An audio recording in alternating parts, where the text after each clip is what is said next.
Hi, Hey, I'm waiting until like 59 and then I'll just let everybody in. okay.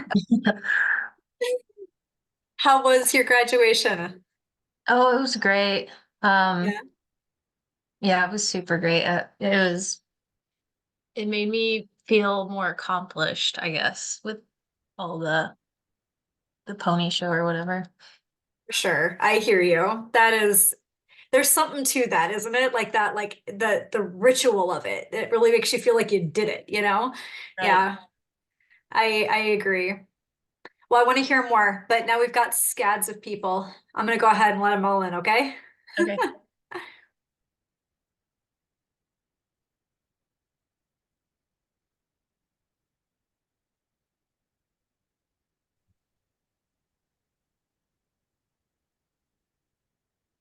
Hello, hello. Hey.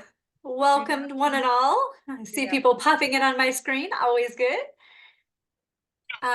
We are going to give it just another minute or two here so that folks can join us.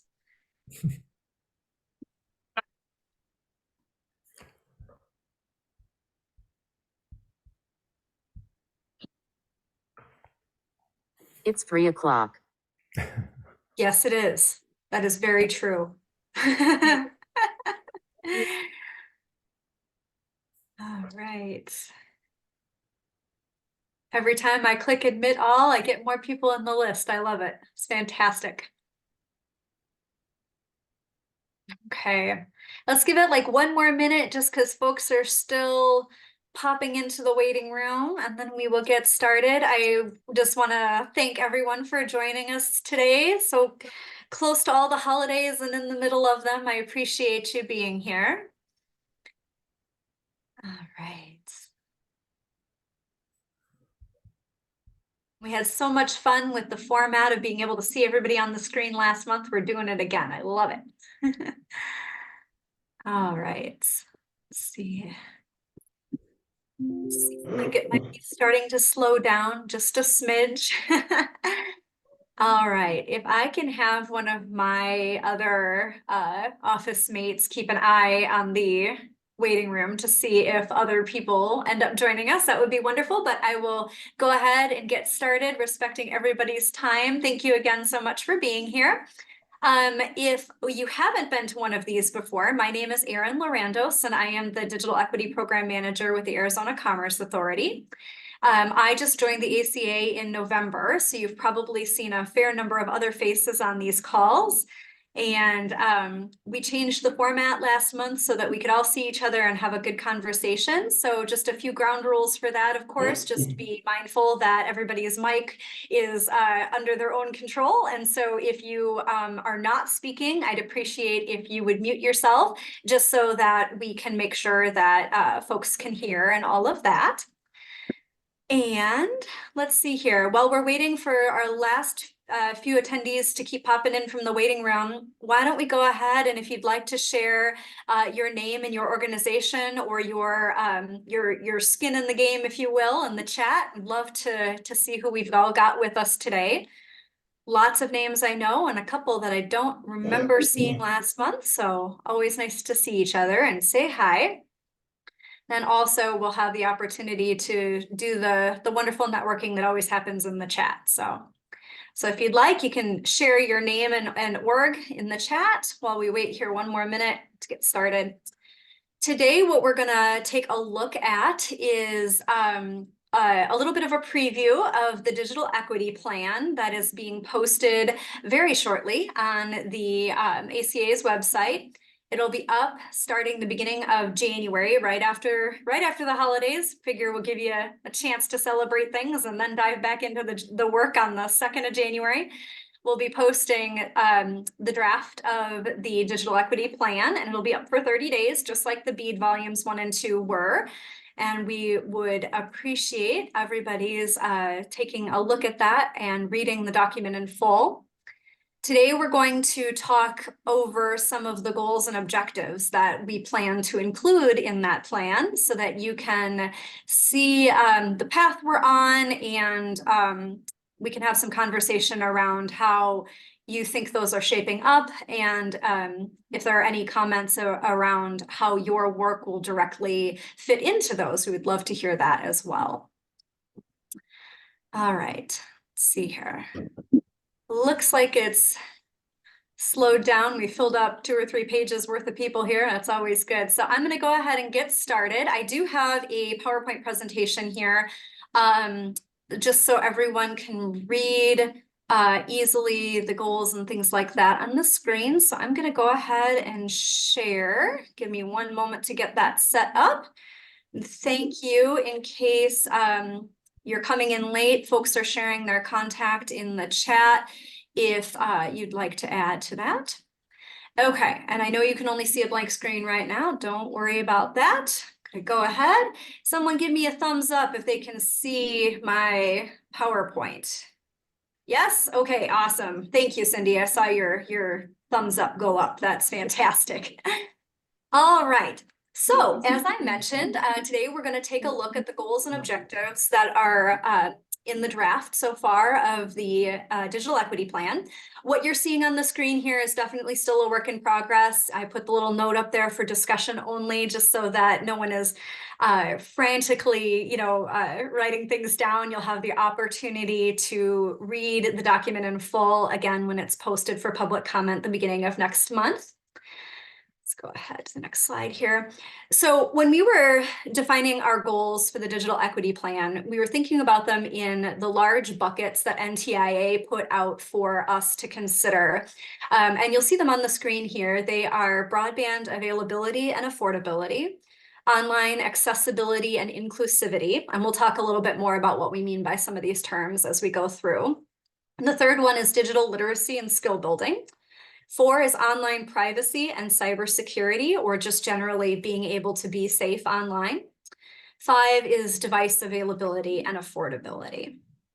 So you'll see as we go through here that all of our goals fit into these main buckets, but within each of those, we are creating our own goals and our own objectives as we see them fitting into the landscape here in Arizona.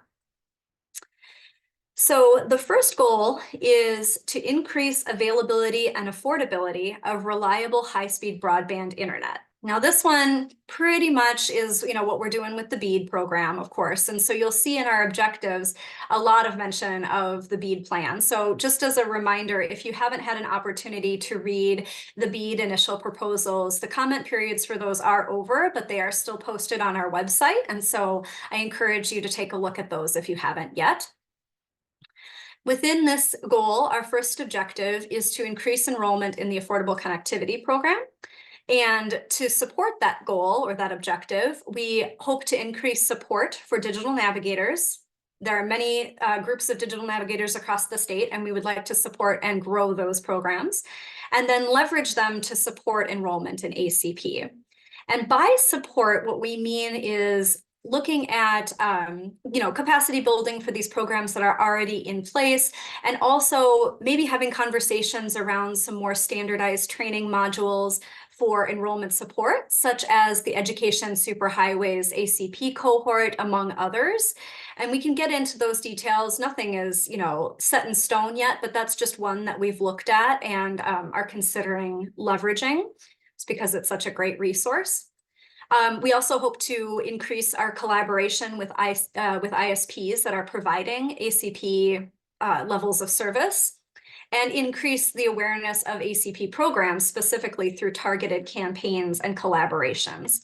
And those targeted campaigns and collaborations will really speak to the covered populations as set out by NTIA as well.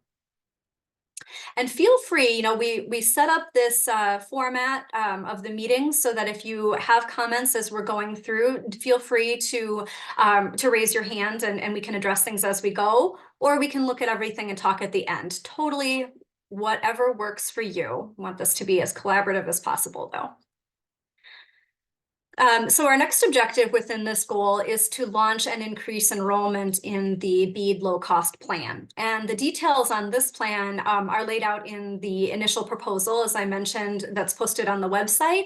But basically, it looks a lot like ACP, but it provides an opportunity for folks who maybe don't qualify for ACP for one reason or another to still have a low-cost plan option here in the state. And so generally, we'll be increasing awareness, of course, of this low-cost plan, which is a brand new offering. And so everyone will need to be made aware of it. We also hope to train our digital navigators on the low-cost plan as an option in conjunction with ACP. And then, of course, we plan to prioritize our outreach on this plan to areas with a large number of folks who fall within the NTIA covered populations. Any comments or thoughts on any of these so far before we go on? No. Okay. All right. So goal number 2 is to increase inclusivity and accessibility of public resources and services. And that's a really big way of saying that we want to make sure that everyone can get to what they need and that the resources are responsive to those covered populations. So within that, we have an objective to make our online spaces and content more accessible to a wider range of people. And when we talk about groups of people, we do focus on the NTIA defined covered populations, but really it's for every Arizonan as well.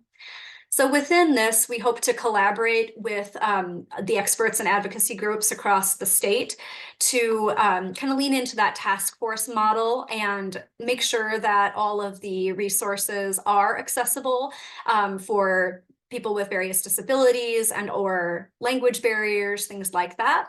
And then we want to create and identify what we consider to be our best practices for that digital accessibility going forward, so that new resources as they're added are already in line with that.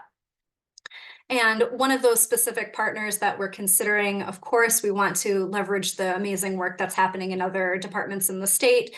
So we are talking about partnering with ADOA to develop guidelines and training programs to improve that accessibility, the understanding of what accessibility means, and implementation of that accessibility in all of our state offices and organizations that might be receiving public state funding, pardon me. And you know, a lot of this, you'll notice this theme through a lot of the goals and objectives is the partnerships that can be created. That's super important to note as you as individual organizations are looking at these goals as well. Any place where we can, you know, lean in together and work on the same projects together and things like that, that will be a way to kind of increase the level of capacity building that can happen. Also, folks in the broadband office, if anyone wants to take a look at the chat and just make sure I'm not missing anything there, since my screen is a little squashed right now, holler if there's something I should take a look at and address, okay?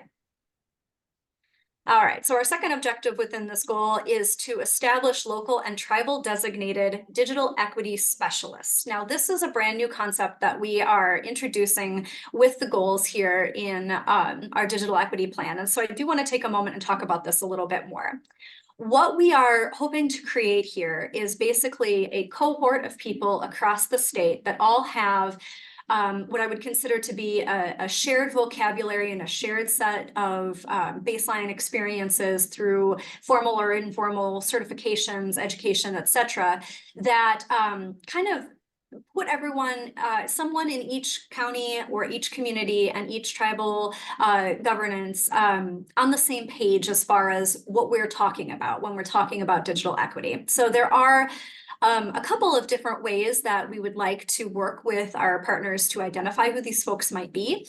And we'll get into the details of that after the plan is actually approved and that we're in the implementation phases. But we're looking at this as kind of like the point person in every county or every community that can make sure that we're creating a continuous feedback loop between the local community and the state and make sure that we're all on the same page with the needs of those communities. And of course, this is also going to happen through our listening tours and our ongoing roundtables and conversations, but it really creates somebody in every area that can immediately make sure that information is being passed back up and down, right? And so that we're all on the same page. And it is important to note that we're looking at these as positions that are kind of a designee within each area, not a new position that's being created. We would never expect, any local government or local community to fund a position like this without, support. This is mostly just so that if I know I need to talk to somebody in whichever county, I know who I can go to as a community member and make sure that that information is fed back up to the state quickly and effectively. Any questions about this one? This is kind of a new concept that we're trying to kind of create here in the state. And so I just want to make sure that folks have an opportunity. In some cases, we have folks already that are acting in this role, even if it hasn't been officially designated. So I just wanted to acknowledge that too. For example, in Pima County with their Connect Pima office and all of that. I mean, there are standards already being created without us even having the plan set up yet. So it'll just kind of continue that type of experience for every county, hopefully. Okay. Barring any hands that I'm missing, I'll go ahead and go on to the next objective here. This one kind of fits in as well with the overall goal to support local and tribal capacity for our digital equity planning and activities. So this kind of speaks to once we have some of these sub-grantees in process and the capacity program is happening, we want to make sure that we are building capacity, individual tribes and communities and what they need for their own planning and activities, pardon me. And so, this is going to fit into making sure that folks know what's going on in their communities. The second bullet point there, speaking about a dashboard that kind of collates everything in one spot within a community. And of course, this is going to live online. So in some ways, this will also be a role for that digital equity specialist to be able to disseminate the information within their communities. We're also hoping to look at how our communities and our tribes can view cultural preservation through a digital equity lens. And so, if there are specific programs that or activities that a tribe or a community is looking to do around cultural and language preservation, we just wanted to make a space where that could fit into the digital equity space, because that is definitely really high on the list, right? We want to make sure that things are responsive and inclusive to folks, regardless of what their community is and what their preferred language is and all of that. And so this creates that space. Okay. All right, next on our list is objective 4. We're hoping to increase the telehealth access points and support for health navigator services. So health navigators differ from a more general umbrella of digital navigators in that they not only have those tech skills, but they also understand the specific requirements around conversations around health. They also are more likely to be able to interface with someone who might not understand some of the health aspects of technology with their doctor. So if you think about a telehealth appointment maybe happening in a community center or a senior center or a library, a health navigator can not only help you get connected to that telehealth appointment, but also maybe help you interpret, did this reading make sense, or should we take that one again? They can help a patient look at the results of their conversation with their doctor and kind of help them decide, yeah, this is something, this within normal range, or this is something you might want to talk to your doctor about more. And so basically they're coming at it with a health background as well as a tech background. And telehealth access points, we're definitely not coining this phrase. This is a well-known phrase in the community. There's actually a wonderful map being built of telehealth access points in the Southwest. And we're hoping that with this objective, we can kind of lean into making sure that locations that would be considered telehealth access points get added to that map, and that those resources are shared amongst our local community and also our tribal communities.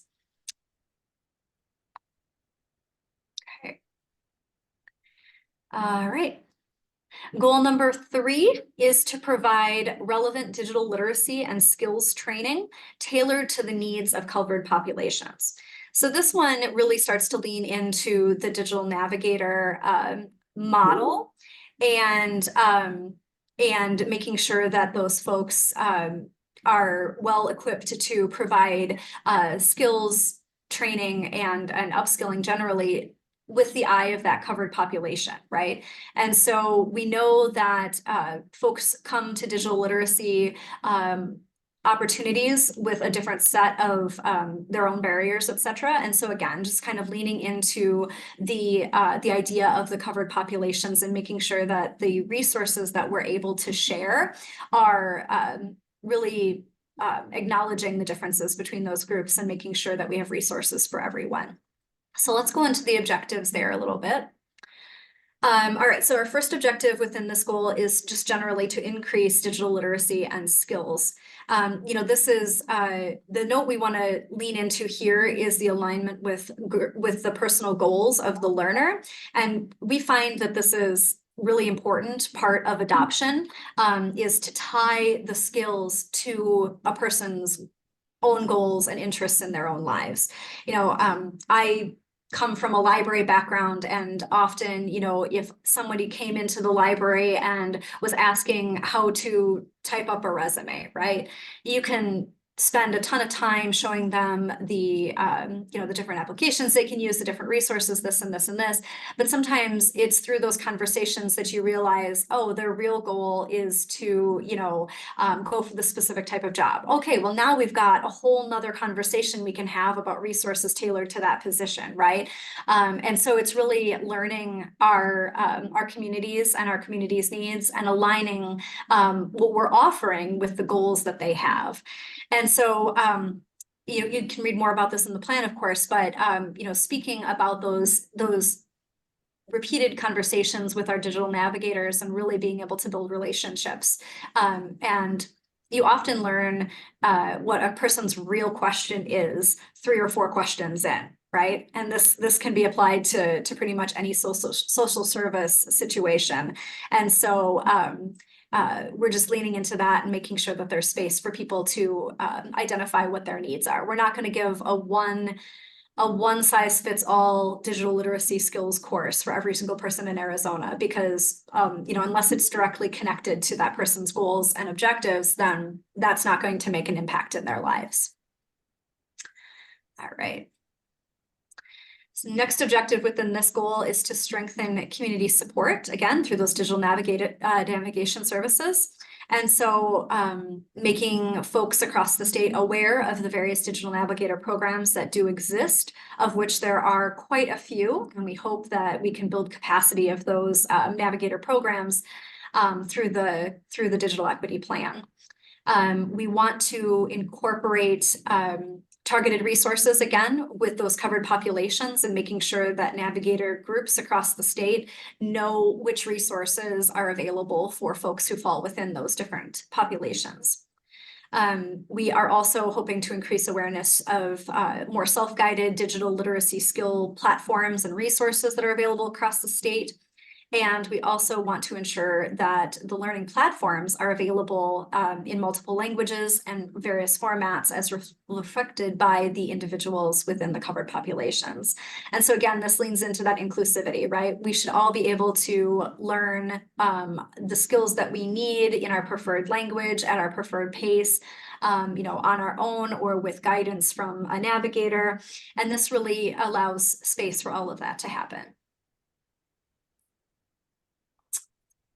Next objective starts to lean into the workforce development opportunities specifically created by the BEAD program. So there is statistics out there right now that probably close to 3,000 jobs will be created in the state of Arizona as a direct relation to the BEAD implementation. And we want to ensure that workforce development opportunities are available for those folks. So we plan to work with institutions of higher education and also other organizations that provide training in these areas. We want to provide opportunities for individuals, both at that kind of the first level of implementation, the folks who will actually be out, helping lay cable and things like that, but also the secondary and the tertiary positions that will be created because of the BEAT program. There's going to be more, for example, office coordination and various levels of positions that will be created as a result of the initial work that's being done with the infrastructure that we want to try to address. And to do this, we're hoping to coordinate with existing apprenticeship models and also Arizona at Work to, again, ensure that the resources that are needed are available and also can be scaled to address such a high demand for workers. And let's see here, I'm just going to take 1 second. I just want to take a look at the chat because otherwise I feel like I don't want to miss anything. Okay, great. A lot of people saying their stuff. Okay. Let's see. Okay, awesome. Thank you for the conversations there. I'm going to keep this up so I can actually see it a little bit easier. All right. Our next goal is to enhance privacy and security of Arizona's digital spaces. So this one, is going to kind of get into the cybersecurity and being safe online perspectives. We hope to develop a statewide online safety campaign. And so with groups that already provide cybersecurity training for both our community anchor institutions and community members. And we plan to partner further with the Arizona Department of Homeland Security just to increase cyber preparedness. So this will also be a resource to businesses in the state as well as our community members to ensure that folks know about how to stay safe and also just what safeguards need to be in place. This also speaks, of course, into the the different levels of cybersecurity. When you're a younger person and you might be, in school or just starting out, it's very important to be aware of how your digital footprint follows you through life and all of that. And as you get older or are perhaps engaging in online, work and things like that, those risks change and the knowledge that people need changes. So being able to address the different levels of need based on the person's age and again, what their goals are in the online space will be the focus of this goal. Right. And oops, sorry about that. And our last goal is to ensure Arizonans have affordable devices that meet their needs. You'll see that frame kind of comes through a lot of our goals that, it's really based on the person and their individual ways of interacting with both the technology as well as the online space. And so hopefully that theme kind of comes through all of these objectives. So objective 1 within this goal is to generally increase the affordability of digital devices. So we plan to launch awareness campaigns to inform folks specifically in the covered populations, but again, across the whole state about the availability of different devices and the benefits of digital inclusion. Again, kind of tying it to their individual goals and needs. We hope to use a variety of communication channels, including traditional print as well as social media, community events, local media, etc.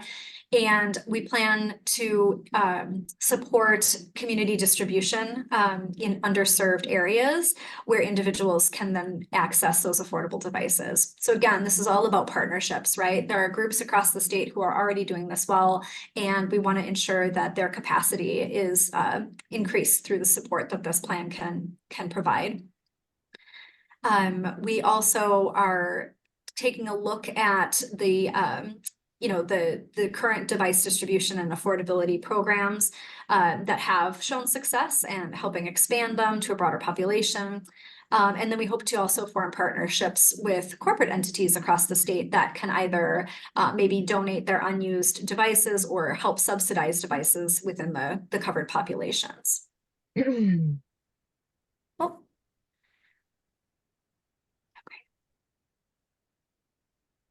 All right. Next, again, matching, the need to the person, right? So matching devices to the need of the individual. This is a way that we can leverage the relationships that digital navigators are creating with folks that they're helping to determine the appropriateness of a user's device. Not not everyone needs, the top of the line desktop computer, but, you also might need more than just the cell phone, right? We found a lot of data throughout the listening tours that people might have access to a device, but it might be the wrong device. And so we're hoping that, again, through those relationships that are being built with the navigators, we can help match devices to the needs.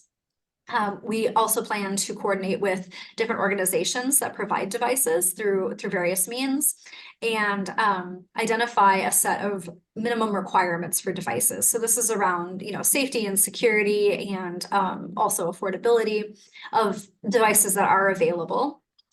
And then, of course, those ongoing relationships with people are super important. We want to have periodic check-ins with folks who have received devices through various means to make sure that those needs are still being met by those devices that they have. All right. Next objective is to create a sustainable device distribution model. So for this, we hope to increase support for organizations that are providing refurbished devices and do targeted outreach to folks who are within those covered populations around that availability. We hope to create benchmarks and best practices around affordability and accessibility, and also the features of the devices. So things like, increased font size and things like that to ensure that folks who maybe have, vision needs, et cetera, are being met. Handing everyone the exact same tablet is not going to solve the issue, right? And so making sure that we are leaning into that and providing a range of options for folks. We do hope to do further gap analysis of the impact on environmental sustainability in this section as well, to make sure that items that are no longer being used, of course, are being recycled appropriately, et cetera. We hope to collaborate with tech companies in the state to create plans for redistribution to ensure that devices are updated as technology evolves. So handing a person a device today is not going to satisfy them for the rest of their lives, and making sure that we have that built into the plan is very important. And then, of course, just one more note, highlighting the benefits of refurbished devices and the programs that supply those, emphasizing affordability, reduced environmental impact, and also alignment with the various user needs. Okay. All right, and then our next goal here is to monitor and evaluate the impact and progress. So, no program is ever going to not grow and change as we start to learn things during the implementation phase. And so we want to make sure that we continue to assess what we're doing and make sure that we make changes if we need to. So this one, again, just a bit of a description around assessing the impact. All of the initiatives that are being put forth right now can only succeed if we keep that PDCA model in mind and continue to change and update as the needs of our communities change. So we are hoping to include that evaluation within our goals so that we can keep that feedback loop open. And also we hope that by evaluating our efforts regularly, we can adapt and change our strategies if they need to be changed. This is going to be a very long process, and if we stop planning the second the plan is done being written, then we will miss out on opportunities to grow as our community's needs change. Our next objective is around continuous engagement, again, to assess those needs and to make changes as necessary. So this speaks a lot to the listening tours that the office plans to conduct. More information about that can be seen in the engagement strategy that's laid out in the BEAD plans that are currently available, and also hopefully creating some of those positions or point people within each community to ensure quick feedback for folks, that they don't have to wait for us to come on a listening tour. There's always a person who can be there to help and to provide feedback. All right, and so those are the plans that are currently being written. Before I turn off the slides here, I just wanted to give you a little bit of a timeline regarding the digital equity plan. As I mentioned, the draft is going to be made available on the 2nd of January. This will be on the digital equity page within the ACA's website. And if you were reading the BEAD proposal and making comments on that, you'll recognize a very similar process. There will be a position, or pardon me, a form on there to provide feedback. You can also email the office, and there will also be a phone number set up where folks can call us and submit their feedback so that we can make, that option available for folks who might not be able to do this online. Then after the public comment period is over, we're going to address all of those comments and make changes as needed to the plan. And then we will submit this plan to NTIA in mid-2024, February 2024. And then a final submission will come at the end of March. And very briefly, before I put everybody's beautiful faces back on the screen, I just wanted to provide our contact information. If you don't have this already, these are all of the email addresses for the folks in the office, including the general one up here at the top, which would get to everybody all at once with one easy click of a button. So I'll leave that up for just a moment. I'm going to scroll through chat, and then I want to make sure that I didn't miss any comments there. Great conversations going on there. Thank you so much. All right, I am going to go ahead and stop my share so that I can see you all.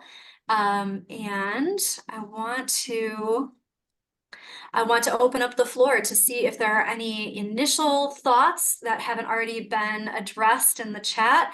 And if there's anything that anyone would like to share at this time.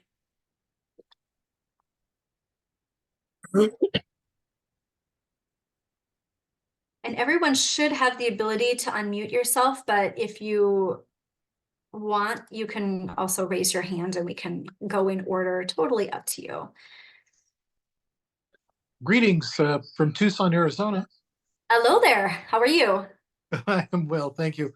Gordon Fuller here. I'm a blind person, and for blind people, it's about 3 times more tedious going through websites and taking in content using screen readers, a little bit dodgy. I would greatly appreciate it if there would be someone who could help explain a bit of some of these programs and how they're working so we could better take part. I am a bit concerned that I haven't seen much engagement on the part of the community of people with disabilities that I have discussed this with. And these are definitely one of those groups identified for inclusion. And with respect to the device side of this, it looks like there would be a really good program for people helping to facilitate device recovery and distribution. And on that note, I might say one of the goals I would hope isn't so much to push a fat broadband to everyone, but to make sure that everyone can be connected, even when the internet is down, in the case of emergency response. So I'm hoping we have kind of a plan that could incorporate devices that are other than, broadband computers in our planning ahead for this. That's an excellent point. Thank you so much. Yeah, the infrastructure doesn't work in the middle of a storm always, right? Yes. Thank you for dropping your conversation. I'm going to borrow that link that you just provided and make sure that we follow up as well. But that's an excellent point. And some of that is addressed by the BEAD part of it, and some of it is addressed by the digital equity. We are definitely hoping that whatever standards are put in place, it works, for different groups. So thank you so much for looking at that from that lens. And your other point about, putting things online and having to, wait for a screen reader to read you the whole document, et cetera. We've been thinking a lot about that, and so if you have any suggestions on a good way to share this information that we haven't addressed, I would love to hear about that, because you don't know what you don't know, and having someone from the community to help us identify those means of distribution would be super helpful. Very good. Thank you. Thank you. PJ, I see your hand up. Yes, hi. Hi. Thank you. Gordon, great comment. And just a thought also on that. A lot of universities have ADA compliance teams and task forces. So there may be a good option to reach out to some of the local universities, any of the big three, and they may have some resources already available to help identify what type of equipment, what type of connectivity is available for people with different abilities. So just a thought on that. But I did also have another question. There's a little bit of I've been thinking about some of the challenges that we're all faced with. And, we're focusing heavily on digital equity to have the focus on digital literacy as part of that, right? Getting people to be able to understand how technology is working, how it's connected, how to be able to improve their quality of life with the technology that's available to them. And the purpose of BEAD is to reach out to those areas which are underserved or non-served. As we look at the challenge process in BEAD, we run into a really interesting dynamic, because we're asking citizens to participate in the challenge process by running these tests on how to evaluate their own services. If they're digitally illiterate, they cannot do that in some cases. They don't understand how, they don't have the time, the knowledge base, and we don't have the resources in many cases, in rural areas especially, to help provide that service, unfortunately. As much as we would love to be able to participate in creating that environment, we don't even have an individual that can support that as a single office. So I think it's an interesting question. I'm just curious, how can we adjust, or maybe talk a little bit further about digital equity, the need for digital literacy, and how the BEAD process actually inherently will be limiting some of that activity from those that most need it, because they're least likely to have that opportunity to engage with it normally. Thank you. Yeah, that's a really good point. It's at the crux of all of this, right? We're sending people to websites. We're, having an online meeting to talk about these, and that does exclude the people that are most needed, to be served. And I guess, the one thing that I would add to this is that a lot of this is kind of geared towards people who help those folks, right, as well. And so being able to kind of leverage the communities that we all operate in to help, and that's obviously not a silver bullet, but just, to say that, like, one of the things we hope that happens is if your neighbor can't read this plan because they're not online, but you can, then you can help speak for them as well, and share their needs. We're also hoping, through the ongoing in-person engagement, tours, et cetera, that we're able to create those conversation spaces for folks who can't necessarily do it online. But yeah, we're all going to be learning and growing through the whole process. One other thing I would just throw out there really quick on that is, I hate to keep saying, well, digital navigators can do all these things, but since we do have groups of digital navigators already in place, they will have support to grow, hopefully, throughout this process. But if someone contacted a digital navigator might be able to help them run that speed test, as well, and get a little bit of data, maybe in an area. Obviously, again, not ideal. One size is not going to fit all, but I was just thinking about that. That model might be a way to help bridge a little bit of that gap as well. If I could, Thank you. if I could add something, Yeah. Gordon Fuller again. That's a terrible idea. And I say that on behalf of the community of people with disabilities, now 65 million. It's also engaging our family and friends, which is part of our support network. But great many people, aging people particularly, or people with disabilities, very poor care provider networks. It's our greatest need, quite frankly. And it's one of the areas we're grossly underserved if you look at the financial aspects of that kind of support. And in truth, it's the one area where these technologies could really help. So I'm kind of counting on that coming through. But I got to say right off the top, counting on our care providers or concerned community members to help us is a very bad plan. We have to find another way to create that, I suppose, in many ways, digitally, as digital assistants or something. But keep in mind, 90-year-old Yaqui grandmas, they don't have a lot of need for game machines. And so how this works for them is the trick. Yeah, yeah, that's an excellent point. Thank you, Gordon. And, again, it's really about matching the needs of the person, right, with what the solutions might be. And yeah, realizing that everybody is coming at this from a very different space and a very different perspective. Thank you. Hey, Bob, I see your hand up. Oh, I'm sorry. Yeah, Go ahead. yeah. So I've been working on a project I call Conexo Casa, and it is exactly this. Now, I had a specific vertical market of constituents, people with neurocognitive disorders like Alzheimer's and Parkinson's and things like that. But it could be applied to Alzheimer's or elderly or whatnot. And the key is about building the UX, right? Engaging people not around using what exists, but to build something that's bespoke for their need. And my little project, I've been reaching out to different avenues to move this forward, and it's been somewhat slow. But I do have my 501c3 organized now, and I'm actually ready to hit the ground, and I'm building some prototypes. The key is home automation for remote safety monitoring and life safety, right?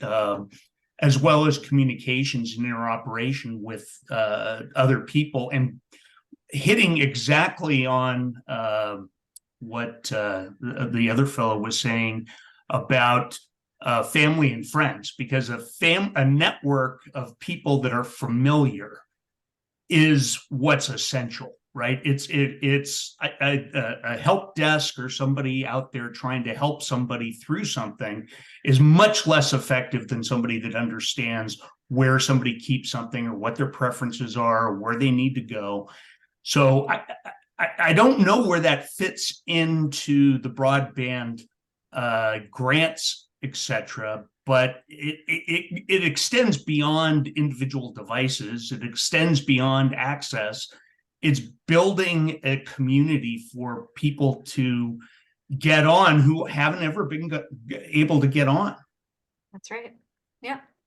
So if anybody wants to join me in the journey, go to conexo.casa, conexo.casa, and send me a link, and I'd be happy to talk to you about it.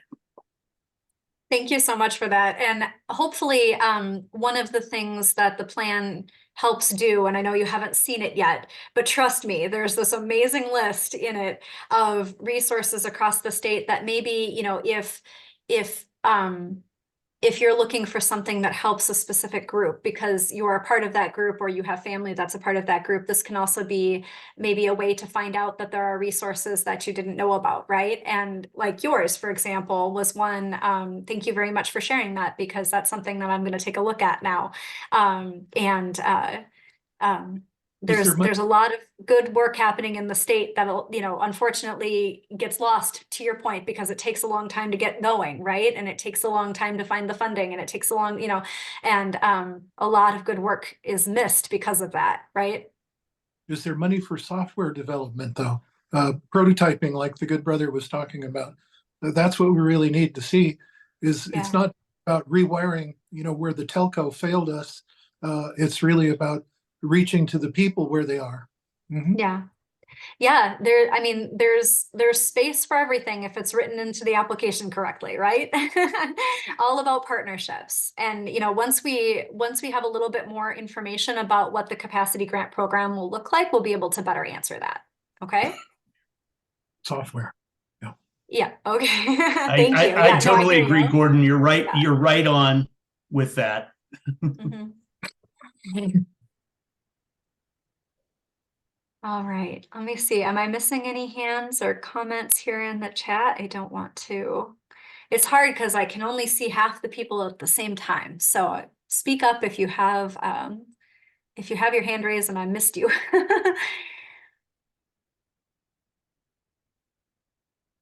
Um, while we're waiting to see if there are other comments, I will just add one more thing to this conversation.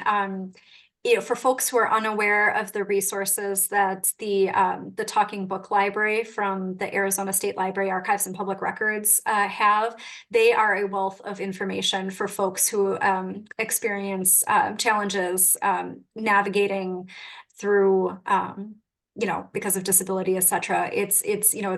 It's more than just talking books. It is a lot of resources that can be shared. And I do see some folks here on the call that represent that organization. I would never force you to talk, but if you'd like to, there's an opportunity, it looks like, to make some great connections, which I know you're always doing.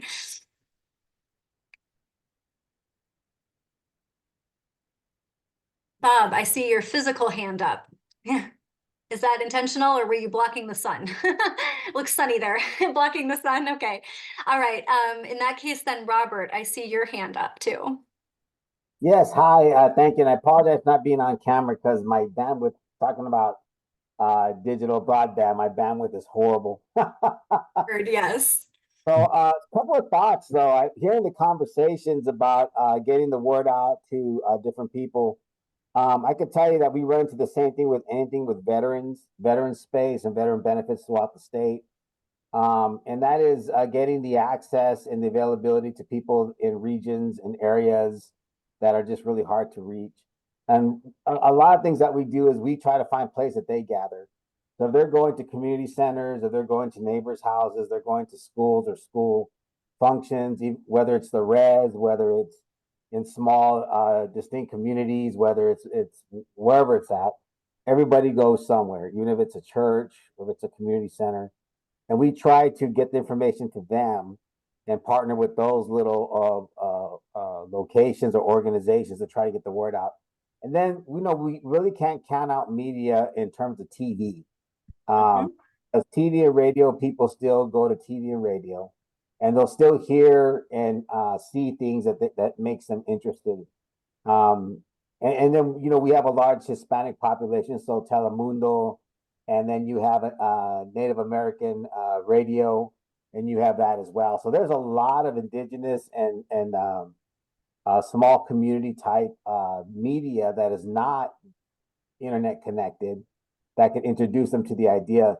But even then, to get good at what they need to get good at, you probably need to even bring in their younger family members and encourage them as well to help grandma, grandpa to be able to figure this out. And because there's a social network here that is not digital, it's actually human. Yep. I mean, it still exists, right? We still have a human network, not necessarily a media network. And to get people to get to another level, you got to start where they're at right now. Yes. That's kind of what they're at. Yes.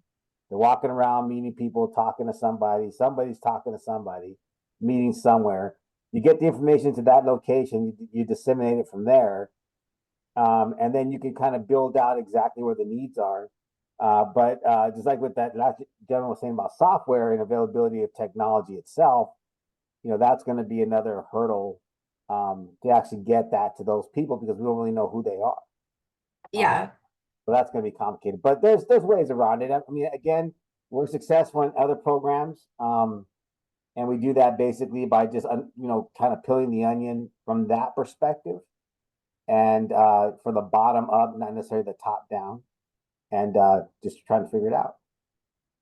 Yeah, agreed. You're going to love this then. So one of the one of the ways that we are kind of hoping to address that is, the vast majority of people are not on this call, right? That might be interested in reading the plan. And so we are creating printable flyers and disseminating those through all of our channels. And so hopefully there will be physical flyers, that will let people know that this plan is up and available. And hopefully that gets a few more voices to the table as well. For example, if that flyer is up in the community center and the community center has a public access computer, maybe we can, get someone to take a look and provide their feedback. And again, that speaks as well to the ongoing engagement that we do hope we will be doing. It's not a hope, we will be doing this over the course of the next year and into the foreseeable future. We will be there in person, to have some of these conversations and let folks know hopefully what programs are available in their area as well. Yes, thank you. And yeah, when talking about the digital navigators, I really should make it clear that, right now, some of them are virtual, some of them are in person, but expanding that in-person aspect of those services is key to the success of the program for sure. And leveraging those community-based resources so that folks can have a response that makes sense to them, in their own community. This is key. Thank you. So I'm just taking a look at the time. It looks like we've got about 5 minutes left. If there are any other comments, we are planning to continue, of course, hosting these roundtables, virtual though they may be. And there will be one during the period of time that the plan is up for public comment. And so we can continue this conversation next month. And then I do hope that, within your own networks, if there's anything that we can do to help you, share this, please let us know. And I do see that there are just a lot of really great comments and connections being made in the chat too. So I hope that I hope we didn't miss anything. Please, if you had a question in the chat and we missed it, please let me know as well so that we can address it. Any other comments or questions on the status or the plan or the timeline or anything like that at this point that I can address? Bob, is that a real hand up this time? I saw a finger this time. Does that mean? All right, can you unmute yourself? There you go. I'm Bob Jacobson. I live in Patagonia. For the decade of the 1980s, I was the principal policy consultant to the California legislature when we created the idea of universal telecommunications services. In fact, that was the name of the act that we propounded, and it was the first one in the country. We had the advantage of a Public Utilities Commission as an ally, and the Public Utilities Commission had a great deal of authority in dealing with telecom services. We don't have the same kind of situation here in Arizona, which means the ACA has to double. It has to be the proponent and at the same time be the kind of a quasi-regulator.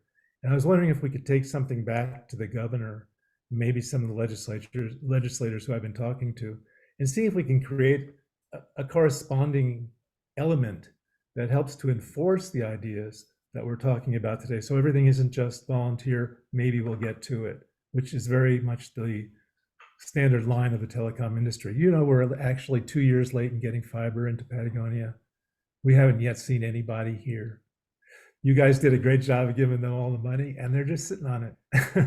So we need to have, you need to have an authoritative arm that helps you to accomplish the goals that you set forth, which are really commendable and very, very impressive. Thank you for that comment. I'm not sure if everyone in this group is aware, but the governor's office is hosting roundtable discussions as well with folks that are at that policy-making level. And so a lot of folks are in both of those areas, and this is being attacked from both, the community bottom-up and top-down approach. So hopefully that helps with that a little bit. Thank you for that comment, Bob. I know it's difficult, and sometimes it's hard to know know that there's money, you know, and the process takes so long, you know, we move at the pace of government, you know. So I appreciate that perspective and that comment. Yes, thank you. Erin, it's Cindy. I missed the end date of the comment period. I know the plan comes out on January 2nd, but what is the end date for comments? Yes, so it's a 30-day public comment period. Thank you for asking that. So that would put it at the 1st of February. It'll be available through then, and then after that point, we have some time to roll in comments, you know, that have come in. We'll be addressing and looking at things, of course, as they come in as well. But then that gives us a little bit of wiggle room to make any final changes to the plan before it's due back to NTIA. Excellent. Thank you. Thank you. How can we feed back to the governor's policy group? That's a great question. And actually, I just want to see, is Maggie still on the call? I am, yeah. I Maggie, can would dive you in. like to give some information about that, just because I don't want to say the wrong thing on that? Certainly. So happy to facilitate any conversations of folks who want to get involved. If you could send me an email, my email is mferry, and I can put it in the chat as well. So that's mferry@az.gov, and those conversations are open to anyone. Thank you.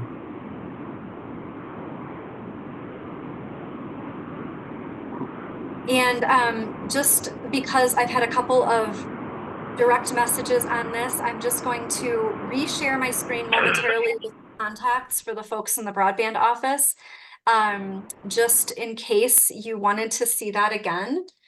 Let me do that really quick. Screen 2, you do not need to see my chats. There we go. So there are the contacts for the folks in the office.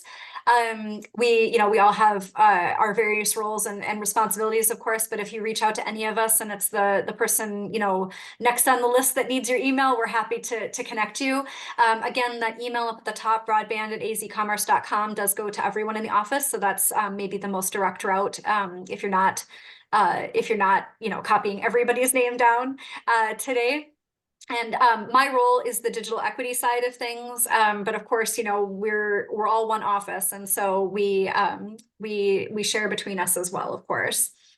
And before I lose the chat, just in case you don't have this, I'm going to drop the link, maybe. Oh, I can't do that while I'm sharing my screen. Okay, give me a high sign if you still need the email addresses. I can grab the links to where you'll find the digital equity page. Right now, of course, there's no plan posted, but there will be very shortly on the 2nd. And then also the BEAD initial proposal is also on our website. If you haven't had a chance to take a look at that, that really gets into that more technical side of things, as well as a bit of an overview of that engagement plan that we discussed briefly in this meeting as well. Okay. All right. Oh, thank you so much, Perla. You're very helping, very helpful. So Perla's dropping the links that I just mentioned in the chat there, so we don't lose the email addresses as well. Okay. Okay, I want to be able to see everybody when I say goodbye, so I'm gonna go ahead and stop share. And I just want to thank you all for being here today and for all of the wonderful conversation and comments. We really appreciate it. You know, we're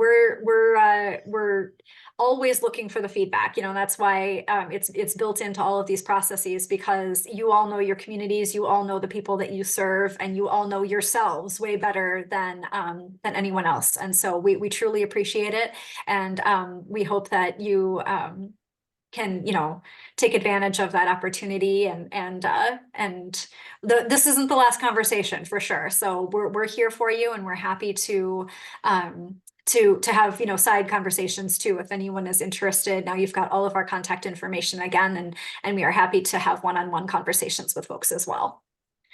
So I want to say thank you one more time, and happy holidays, and we will see you soon. Thank you so much for being here today. Bye, everyone. Bye. Bye. Bye-bye. Yes, happy holidays, Elena. And Tina, thank you. Happy holidays. Good. Beautiful.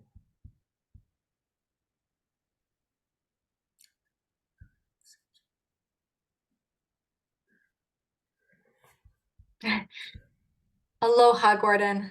I love it. All encompassing. Fantastic. I forget where I am. We just immigrated back here. I've been gone 40 years, grew up here in Tucson, and just came back 40 years living in Silicon Valley and Oh, Hawaii. wow. Oh, goodness. Which island were you on in Hawaii? Well, primarily we were on Oahu, but my wife had a studio in Maui and we lived on Kauai for quite a time. Oh, it's one of my favorite places on the planet, and not just the touristy spots. I've got friends that live up on the North Shore of Oahu, and one of my fondest childhood memories is going and hanging out, not anywhere where anybody else is, on the farms and everything, and the rural parts of Hawaii are just absolutely amazing. So many homesteaders. Oh my gosh, so good. Watching the sun go down with the family, playing guitar, Mm. ukulele. Oh, Yep. goodness. My wife, Well, thank you so much for being here today. I really appreciate your insight, Gordon. Thank you. I'll talk to you soon, okay? look forward to it. Thank you. Bye-bye now.